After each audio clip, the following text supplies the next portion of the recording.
Magandang araw po sa inyong lahat.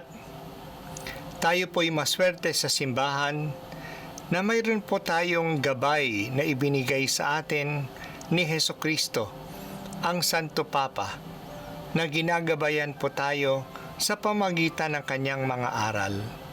Isa pong paraan na ginagamit ng Santo Papa sa paggagabay sa atin ay ang kanyang mga liham, tinatawag natin encyclical letter. Isa po sa most recent na liham ng Santo Papa ay ang Fratelli Tutti. Ito po'y lumabas noong October 3, 2020. Dito po tinuturuan tayo ng Santo Papa sa ating panahon ngayon how to be brothers and sisters among us. Kahit na iba po ang lahi, iba po ang relihiyon, iba po ang mga gawain sa mundong ito. We are all called to social friendship. Ngayon po, sa ating session ngayon, ay bibigyan ko po kayo ng konting pasada lang tungkol sa nilalaman ng Fratelli Tutti. At sa pamamagitan nito, magkaroon tayo ng idea ano ba yung itinuturo ng Santo Papa sa ating panahon ngayon. Sana po nagkaroon kayo ng konting idea about Fratelli Tutti, na magkaroon kayo ng pagkakataon na basahin mismo ang napakagandang liham na ito ay para sa lahat sa ating pakikipugnay, hindi lang po sa loob ng simbahan, ngunit sa atin bilang sangkatauhan na magkakapatid na mga anak ng Diyos.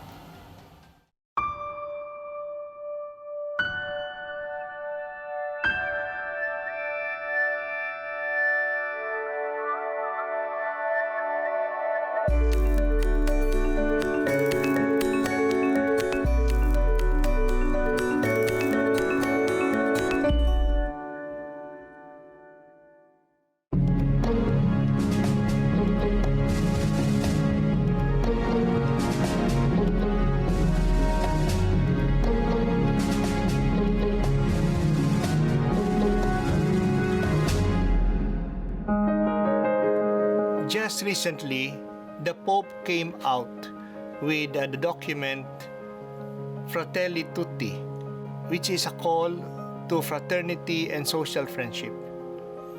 And in this document, the Pope said that the pandemic has brought out something that we had all suspected about. That deep within us, there is still not that sense of partnership among us. And the pandemic has brought this about. People are trying to survive, not only as individuals, but as countries by themselves. There is still lack of collaboration among us. That's why there is a need of greater partnership, especially in the time of pandemic. And I would like to reflect with you during this talk about that document Fratelli Tutti, on fraternity and social friendship, to bring about a greater sense of partnership among us. So this is a brief exposition of that document Fratelli Tutti. It is an encyclical of Pope Francis on fraternity and social friendship, and it came out only on October 3, 2020, on the eve of the feast of Saint Francis of Assisi. It has come out on the 8th year of the pontificate of Pope Francis. And the Pope signed this document in the Basilica of Assisi, and the title is taken from the writings of the saint. It's a direct quotation from the admonitions of Saint Francis, an ancient document that would contain his thoughts. This document indicates a fraternity that extends not only to human beings, but also to the earth, in full harmony with his other papal encyclical Laudato Si. So the Pope has been inspired by Pope Francis by Saint Francis of Assisi in these two documents, Laudato Si and Fratelli Tutti, quoting even from the saint. The Pope said, Francis felt himself a brother to the sun, the sea, and the wind. Yet he knew that he was even closer to those of his own flesh. Wherever he went, he sowed seeds of peace and walked alongside the poor, the abandoned, the infirmed, and the outcast, the least of his brothers and sisters. I will be quoting sometimes directly from the document in order that we may have a taste of the language that the Pope used in this document. And the Pope clearly stated the purpose of the encyclical. He said, the following pages do not claim to offer a complete teaching on fraternal love, but rather to consider its universal scope, its openness to every man and woman. I offer this special encyclical, this social encyclical. So he claims that this is part of the social teachings of the Church as a modest contribution to the continued reflection in the hope that in the face of present-day attempts to eliminate or ignore others, we may prove capable of responding with a new vision of fraternity and social friendship that will not remain at the level of words. So he wants it to have some practical effect on us. Although I have written it from the Christian convictions that inspire and sustain me, I have sought to make this reflection an invitation to dialogue among all people of goodwill. So in this short paragraph of chapter 6, we have several important aspects that its purpose is to open us to a universal scope of fraternal love, that it is a social encyclical, that it is meant to spur us to action, and that it is meant not only for the Christians but for all people of goodwill, that it can start a dialogue with them. And he continued, as I was writing this letter, the COVID-19 pandemic unexpectedly erupted, exposing our false securities. Aside from the different ways that various countries responded to the crisis, their inability to work together became quite evident. And for all our hyper-connectivity, we witnessed a fragmentation that made it more difficult to resolve problems that affect us all. So this pandemic affects us all, but we are not able to respond to it together. We see that there is a fragmentation among us, even between nations. There is no common strategy. There is no common openness how to solve this problem together. That has come up now with the COVID-19 pandemic. Let me run through with you the contents of this document.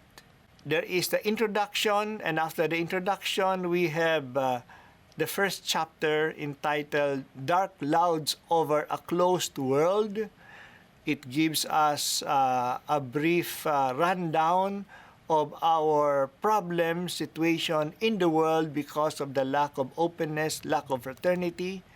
Chapter 2, A Stranger on the Road. This is a reflection on the Good Samaritan. And then chapter 3, Envisaging and Engendering an Open World. So what does our faith, what do our human desires teach us about having a world that is not closed on itself but open to each other? Chapter 4, A Heart Open to the Whole World. Again, some practical means of opening up to the world. Chapter 5, a better kind of politics. How to solve this situation. We need a new kind of politics. Chapter 6, dialogue and friendship in society. Now, to create that friendship through dialogue. Chapter 7, paths of renewed encounter. That this dialogue can bring about encounter. And Chapter 8, religions at the service of fraternity in our world. So these are the main topics that the Pope has touched on. These 8 chapters can be grouped together into 3 major sections. The first section, the global context, the situation. The second section, which is chapters 2 and 3, the Christian vision, the Christian message in this situation. And chapters 4 to 8, the concrete response, the action that we have to do. So this document follows the See and Judge Act model. The first part is the See, the situation, chapter 1. The second part, chapter 2 and 3, the judgment, how we see this situation from the Christian point of view. That is the judge part. And the third section, the act part, are the actions that are given to us. And this document is connected with the theme of the document on human fraternity for world peace and living together, which was signed by the Pope and with the Grand Imam Ahmed El Yaqib in Abu Dhabi in 2019, of February of 2019. So there is a reference to this document, and there are many ideas that are also taken from this document on human fraternity and living together. The Pope said, I intend simply to consider certain trends in our world that hinder the development of universal fraternity. Speaking about chapter 1, he does not claim to be comprehensive in his understanding of what happens in the world, but he just wants to give some trends that are dangerous for our present situation. He was speaking about the weakened historical consciousness, critical thinking, the struggle for justice, and the processes of integration. There seems to be a regression in this. Instead of integrating, we are separating ourselves from each other. Now, the struggle of justice somehow has been stranded because of so many situations in the world. And especially the idea of individualism and narrow nationalism. People are thinking only about themselves. As individuals, that is individualism, and as countries, as a narrow nationalism, thinking only of their own countries. There is still limited consumption of many resources in the world. So the progress of consumerism. And with that, there is the throwaway culture that is very much prevalent in our world now. So these are the situations, plus insufficient human rights, universal human rights, or protection of human rights. There are fears about immigrants. We are afraid of other peoples. There is a superficiality even in the use of the digital means of communication. And the Pope pointed out some negative effects of this digital culture that we are creating. So, as the Pope said, this is not a list of all the world's ills, but only examples of how the focus on the self instead of the community can lead to darkness. And then he goes to chapter 2. But then he said in paragraph 30, in today's world, the sense of belonging to a single human family is fading, and the dream of working together for justice and peace seems an outdated utopia. What reigns instead is a cool, comfortable, and globalized indifference, born of deep disillusionment concealed within a deceptive illusion, thinking that we are all powerful, while failing to realize that we are all in the same boat. So thinking only of oneself, this is the situation that we find ourselves in. So he says about the digital media. Digital media can also expose people to the risk of addiction, isolation, and gradual loss of contact with concrete reality, blocking the development of authentic interpersonal relationships. In the digital media, there is the lack of physical gestures, facial expressions, moments of silence, body language, and even the smells, the trembling of hands, the blushes, and perspiration that speaks to us and part of human communication. That's why he says digital connectivity is not enough to build bridges. It is not capable of uniting humanity. So let us take away the illusion that the digital media can connect us and it is enough. No, it is not enough. So chapter 2, entitled The Stranger on the Road. This is an analysis of the Good Samaritan story. Citing the parable of the Good Samaritan, Pope Francis asks us to reflect on the persona of its character, the victim, the neglector, the Samaritan. So, he leads us to consider the victim, to consider the priest and the Levite who neglected the victim, to consider the Samaritan who helped the victim. When have we identified with each?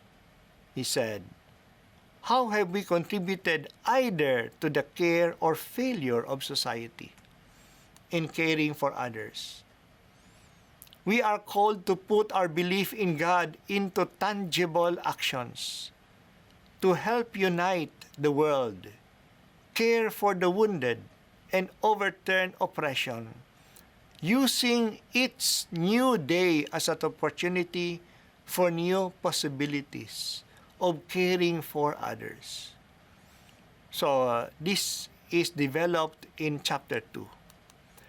While chapter 3 speaks of envisaging and engendering an open world, that we are able to imagine and to create an open world because we care for one another. By our innate design, we find life's true beauty through relationships.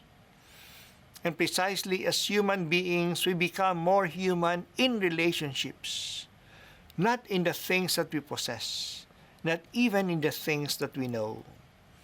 So the Samaritan models how relationship needs to be open to more than those in whom we find kinship. So even if we don't know the person, we need to create a relationship with that person.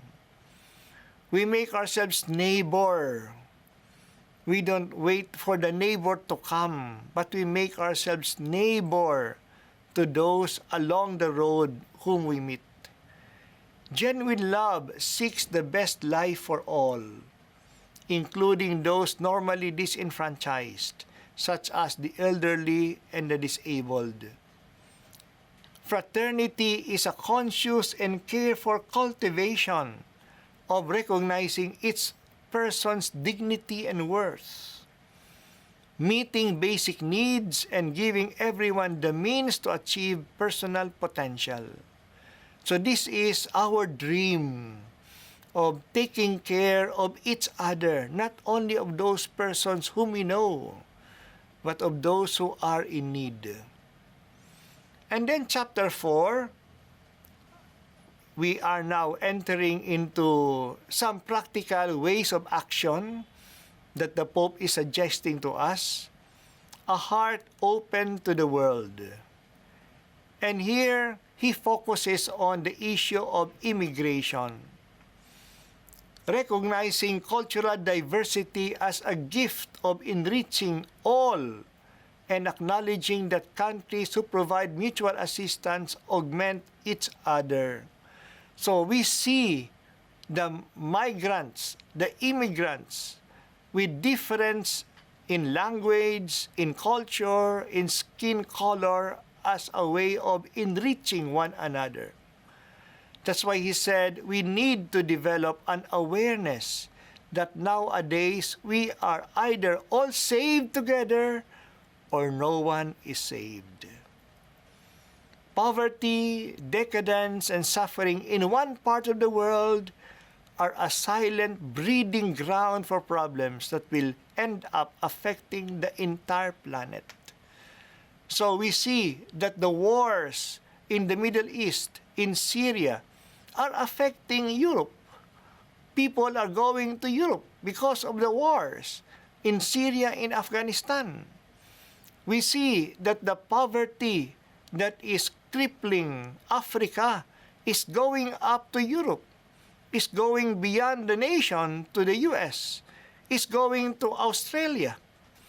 That the difficulties of people in South America is the cause of the problem of their going to North America. So, problem in one part of the world affects all. So we cannot just insulate ourselves from these problems. Our response to the arrival of migrating persons can be summarized by 4 words: welcome, protect, promote, and integrate. And these are verbs that the Pope has been using for quite some time with regard to the migrants. We welcome them. We protect them so that they may not be harmed, they may not be oppressed because they are strangers. We promote their rights, and we integrate them into the new culture. For it is not a case of implementing welfare programs from the top down, but rather of undertaking a journey together through these 4 actions. A journey together with these people. And in our world now, so many parts of the world are affected by migration. That's why we have to think of others as our brothers and sisters. Chapter 5 speaks about a better kind of politics. Another action that we have to do if we have to respond to this call for fraternity and brotherhood. We should have a better kind of politics. And the Pope reminds us that politics must be about service to the common good, with special concern to the more vulnerable. Pope Francis expounds on today's populism and liberalism that have become sources of polarization, which negates collective actions. Populism is found in politics. Liberalism is found in economics. So political systems must keep working to structure society in such a way that everyone has a chance to contribute his or her own talents and efforts. And in order that we may fight liberalism, the mounting capital at the expense of the vast number of people, employment and economic viability must be accessible to all. Working for social and political order is the soul of social charity, and charity is at the heart of every healthy and open society. So the Pope speaks of social charity, the social aspect of love, now, which is found in our engagement in a society. Political life no longer has to do with healthy debates about long-term plans to improve people's lives and to advance the common good, but only with a slick marketing techniques primarily aimed at discrediting others. That's a sad state of politics now. So the Pope reminds us of the real meaning of politics. So he says, once more, I appeal for a renewed appreciation of politics as a lofty vocation and one of the highest forms of charity, inasmuch as it seeks the common good. So let us not denigrate politics. It is a vocation. It is a call to love, a special form of love that is social charity, which is a love that brings about the common good and affects so many people. This political charity is born of social awareness that transcends every individualistic mindset. Social charity makes us love the common good. It makes us effectively seek the good of all people, considered not only as individuals or private persons, but also in the social dimension that unites them all. So the love of people, the love of all others, because we share the same humanity. So the Pope poses these questions to all, but especially to politicians. And it's good to reflect about these questions. How much love did I put into my work? What did I do for the progress of our people? What mark did I leave on the life of society? What good did I achieve in the position that was entrusted to me? These are deep questions that can bring about a new politics that our situation now is asking from us. And then chapter 6 speaks about dialogue and friendship in society. Friendship that is born out of dialogue. Common ground can only be found through dialogue. And that dialogue cannot be manipulative, nor that dialogue should withhold information. There should be openness in dialogue. Rather, our dialogue must respect another's rational view in an effort to grasp the whole truth, to understand the other more in the spirit of dialogue. This includes interdisciplinary communication in order to have a more comprehensive and integral knowledge of reality. So that's part of our work in bringing about dialogue. So what is important is to create processes of encounter, processes that build people that can accept differences. We need not say that there are no differences. We need not forgo our own beliefs, but we have to accept that we have different points of views and understand one another in this. And I find this very important in our own personal lives, but also in society, when he was speaking about forgiveness and forgetting. Take note, he said, forgiving does not mean forgetting. Forgiving does not mean forgetting.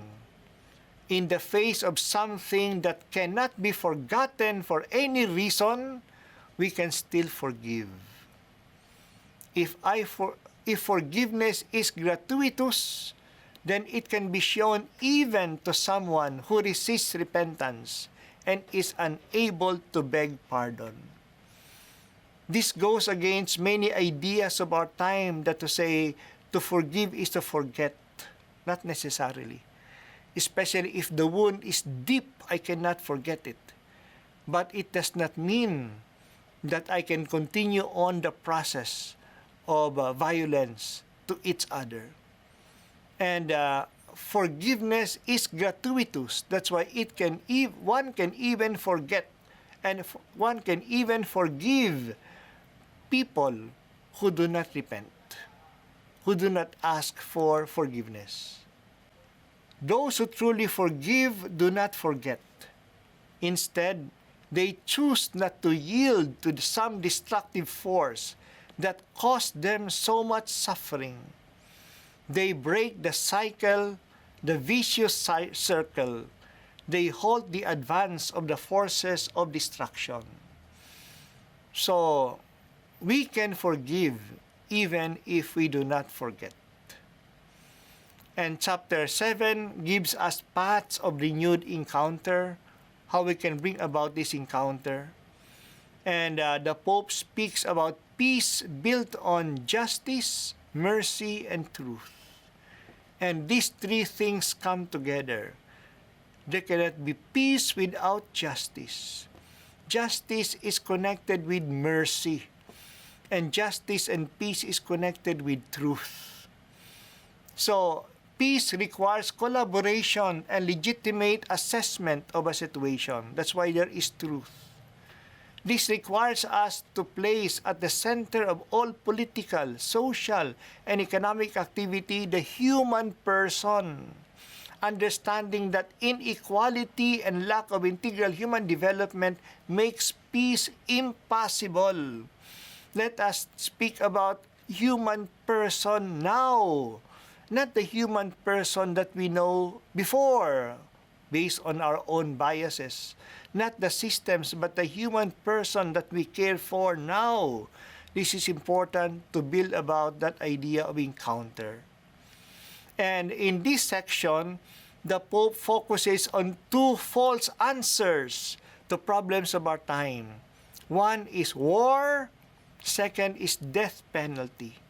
So these are not means to resolve conflicts. They do no more than introduce new elements of destruction in the fabric of national and global society. While past eras and circumstances may have justified those institutions in some cases, that does not hold now. Yes, past events, past situations can justify war, can justify death penalty, but in our situation, war and death penalty are no longer justifiable. The Pope said, in today's world, there are no longer just isolated outbreaks of war in one country or another. Instead, we are experiencing a world war fought piecemeal, since the destinies of countries are so closely interconnected on the global scene. So, he was speaking of World War III piecemeal. The war in Yemen, the war in Syria is affecting Europe. It's even affecting us. No, so the wars in Africa are affecting a lot of people because our world is closely interconnected. So war in one part of the country affects all. That's why it no longer makes sense to maintain that war is a fit instrument with which to repair the violations of justice. War does not make things right. He also speaks about extrajudicial killings. He wrote, particularly serious are so-called extrajudicial or extralegal executions, which are homicides deliberately committed by certain states and their agents, often passed off as clashes with criminals or presented as the unintended consequences of the reasonable, necessary, and proportionate use of force in applying the law. So this is common about extrajudicial killings. No, saying that these are needed, nanlaban, lumaban, the consequences of applying the law, but in reality, they are homicides, committed, killings, committed to eliminate persons. So, these are particularly serious. And about death penalty, after so many arguments against death penalty, the Pope said, all Christians and people of goodwill are today called to work out not only for the abolition of death penalty, legal or illegal, in all its forms, but also to work for the improvement of prison conditions, out of respect for the human dignity of persons deprived of their freedom. So, we go against death penalty, and we try to work for the improvement of prison conditions so that they can truly rehabilitate people. And finally, the last chapter is on religions at the service of fraternity in our world. The diversity of religions, but true religions serve fraternity. The different religions, based on the respect for each person, as a creature called to be a child of God, contribute significantly to building fraternity and defending justice in society. Religions acknowledge transcendent truth, serve as witnesses to God's guidance, and promote wisdom through reflection on religious traditions. For us Christians, the wellspring of human dignity and fraternity is in the gospel of Jesus Christ, who teaches us to see as God sees with our hearts. So these different religions call about respect for justice, call about for respect for human rights, and call about for transcendent truth. For us Christians, this is found in the gospel. So, he quoted the document on human fraternity, saying, in the name of God and everything stated thus far, we declare the adoption of a culture of dialogue as the path, mutual cooperation as the mode of conduct, reciprocal understanding as the method and standard. So here, the Pope has traced us the way that we have to follow. Dialogue, mutual cooperation, reciprocal understanding. This is the way to bring about fraternity and peace in the world.